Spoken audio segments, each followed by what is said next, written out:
Sujaiwani says, "Hey guys, I hope everything is going fine. I was thinking about our first team squad. We have 23 members right now, and 7 of the 23 have contracts expiring in 2023, and another 5 with contracts expiring in 2024. I guess some of the players will renew their contracts, but the club will also look to sell some players that are entering in the last year of their contract. Are you guys not concerned about suddenly having a very thin roster next year? I am sure the club is planning for this already, but wanted to get your thoughts on how you see this playing out." It's an interesting discussion and interesting and unknown decision for Real Madrid. I mean, the main question is obviously the midfield line, which is Real Madrid's probably Real Madrid's deepest line this season, and could immediately become the thinnest if all three of Ceballos, Kroos, and Modric decide to leave. We've heard rumors of Ceballos possibly getting a contract extension, but I think he will ultimately look at his options if he is not playing as many relevant minutes as he would hope.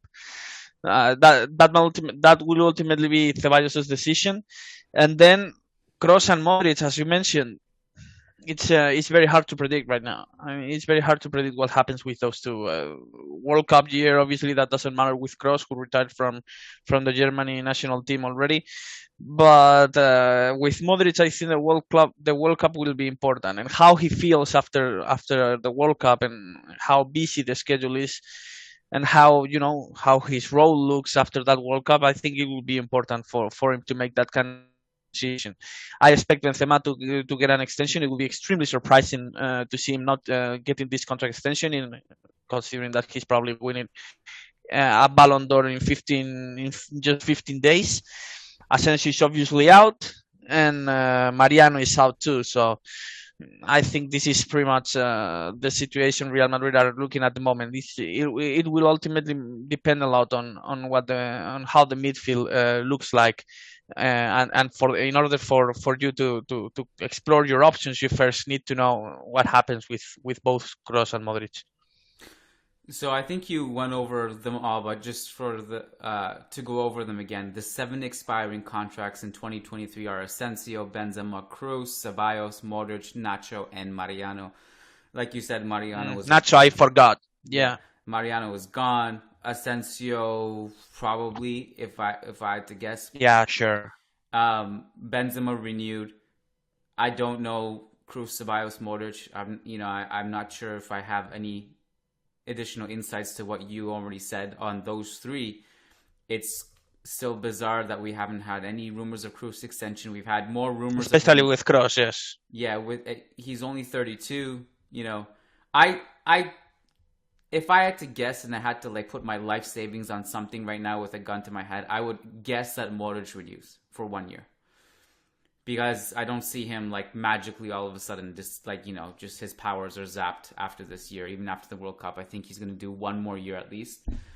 And that leaves Cruz and Ceballos. And Ceballos' situation will, I think, really depend on how much he's valued by the team this season and who's going to be offering what for him next summer. I think it's way too early to make a decision on that now. And Cruz, it'll be down to him, because if he wants it, he'll have his new contract.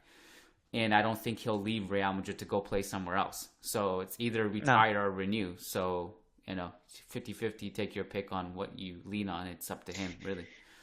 He's playing well, Kroos, at the moment. I think he's probably, when I look at the entire roster, he's probably the biggest beneficiary of the rotation policy Ancelotti has implemented so far this season. I think Kroos has recovered some of his old groove and some of his old touch that, even though he had been decent and very solid for the last couple of seasons, you could tell that rotations could have helped him a little bit more. And I think if he keeps playing at this level and he keeps getting the minutes he wants in big games, which I expect him to get them, because considering the way he's played, I don't see any reason why Ancelotti would want to drop him in the biggest games.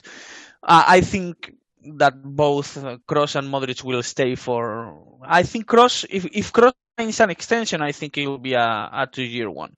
I don't know. It's just my gut feeling here. Modric, obviously, I expect him a single year, and Nacho, I expect him an extension too. I forgot about Nacho earlier, and I think Nacho will get a single year extension as well. I think Nacho will retire in Real Madrid, and I think he's probably been pleasantly surprised with his role early this season. Even though Rudiger was signed and all that, Nacho has played in a couple or three games, has started, and I think he's a good insurance policy for Real Madrid to have, given his ability to play in multiple positions. But this is my take about Ceballos.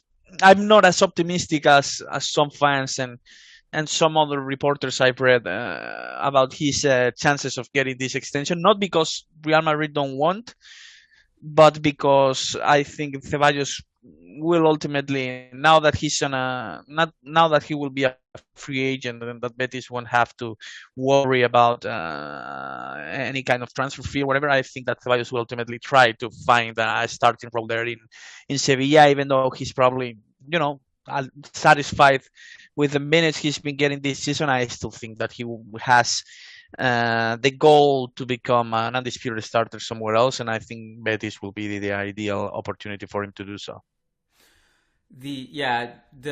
I agree on Nacho too, and the question of like, how do you make up the squad construction if you have 7 contracts expiring? Well, not all 7 contracts will actually expire because some will get renewed. And the other thing that's interesting about this season is that, usually what tends to happen is every summer the squad roster goes from like 23, 25, whatever it is, to like 32, because people come back from loan, and then all of a sudden, then there's Castilla players in the preseason who are on the squad and all this, and so like it just becomes a lot all of a sudden. But the interesting thing about this year is that we stopped sending players on loan basically, because we sold everyone with rights instead. There's only 3 players out on loan: Brahim Diaz, Reinier Jesus, and Antonio Blanco. Those are the 3. So it's not like a huge return this year. That's an interesting thing to consider. And 2024, these are the contracts that expire: Vinicius, Eden Hazard, Lucas Vazquez, Odriozola, Andre Lunin. Vinicius will, I'm sure, get renewed.